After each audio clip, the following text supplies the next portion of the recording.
আসসালামু আলাইকুম। আশা করি আপনারা সকলেই ভালো আছেন। আজকে আমি ছোট বাচ্চাদের বিষয়ে একটু কথা বলতে চাই। যাদের বাসায় ছোট বাচ্চা আছে এবং যাদের ছোট বাচ্চা আছে তাদের বাবা-মা আছেন, তারা একটু এদিকে খেয়াল দিবেন। আমার ভিডিওটা একটু পুরোপুরি দেখবেন। গতকালকে একটা ছোট বাচ্চা আসছিল। সে কটন বার সম্ভবত হবে। কটন বার দিয়ে খোঁচায় তার ডান কানের পর্দাটা ফাটায় ফেলছে এবং ঈদের আগেও বেশ কয়েকটা দেখছি। তার মধ্যে একটা আমার মনে আছে, সেটা হচ্ছে যে একটা ছোট বাচ্চা তার বড় বোনের যে কালো ক্লিপগুলো থাকে না, চুলে দেয় মেয়েরা, সে ক্লিপ ২ কানে ঢুকাইয়া ২ কানের পর্দাটা ফাটায় ফেলছে। তো ছোট বাচ্চারা তো এগুলো ওরা বুঝে না। ওরা সরু চিকন জাতীয় সুই জাতীয় জিনিস পাইলে বা ছোট খড়ি জাতীয় কিছু পেলে হয় তারা নাকের মধ্যে দিবে, নাহলে কানের মধ্যে দিবে, নইলে হয়তো বা তারা মুখে দিবে। তো এগুলো খুবই ডেঞ্জারাস একটা বিষয়।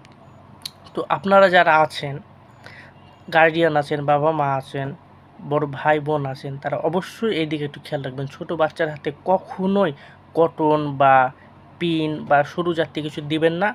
আর অবশ্যই তাদেরকে চোখে রাখবেন, কারণ তারা তো বুঝে না। তারা আগুন সামনে দেখলে আগুনে হাত দিতে যাবে, পানি দেখলে পানিতে হাত দিতে যাবে, কারণ তারা বুঝে না, তাদের ওই বোধগম্যতা আসে নাই।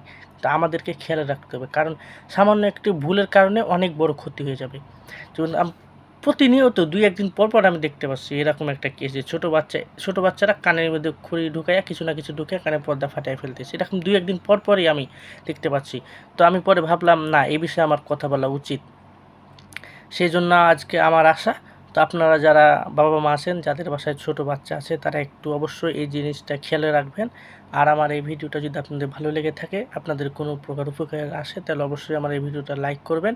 আর কোনো কিছু জানার থাকলে অবশ্যই সেটা কমেন্টে জানাবেন, প্রশ্ন করবেন, আমি সে বিষয়ে আমি কথা বলবো ইনশাল্লাহ। আর আপনারা যারা আমার ভিডিওগুলো দেখেন, দয়া করে আমার চ্যানেলটা একটু সাবস্ক্রাইব করবেন।